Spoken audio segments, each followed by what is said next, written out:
கிச்சன்லேருந்து சவுச்சவுக்காய் மசாலா பொரியல் பண்ணி காமிக்க போகிறேன். வாங்க எப்படி செய்யலான்னு பார்க்கலாம். தேங்காய் எண்ணெய் ஊற்றிருக்கேன் 2 டேபிள் ஸ்பூன்.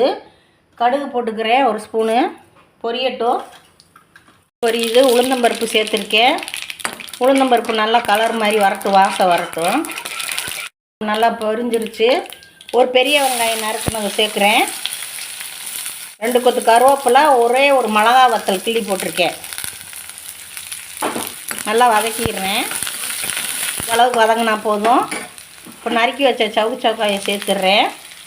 நல்லா பொடியாக நறுக்கி வச்சுருக்கேன். வதக்கி விட்டுட்டு தேவையான அளவு உப்பு சேர்த்துக்கிடுவோம். கல் உப்பு தான் சேர்க்குறேன். இப்போ மிளகு பொடி 1 ஸ்பூன் போடுறேன். சீரக பொடி 1 ஸ்பூன் போட்டிருக்கேன். சோம்பு பொடி 1/2 ஸ்பூன் சேர்க்குறேன். நல்லா ஒரு வதக்கி விட்டுருவோம்.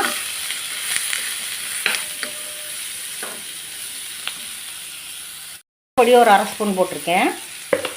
எல்லாம் சேர்த்து வதக்கிடுவோம். நல்லா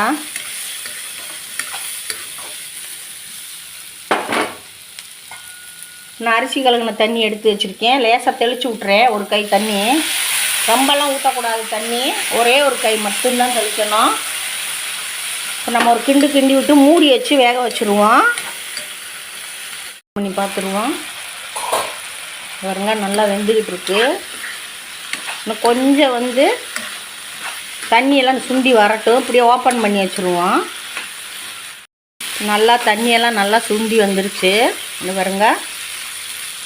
இதில் தேங்காய் துருவல் 2 ஸ்பூன் தான் போடணும். ரொம்ப போடக்கூடாது, இனிப்பு ஏறிடும். தேங்காய் ரொம்ப போட்டால் காயில். தேங்காய் போட்டு ஒரு கிண்டி விட்டுருவோம். அவ்வளோதான்.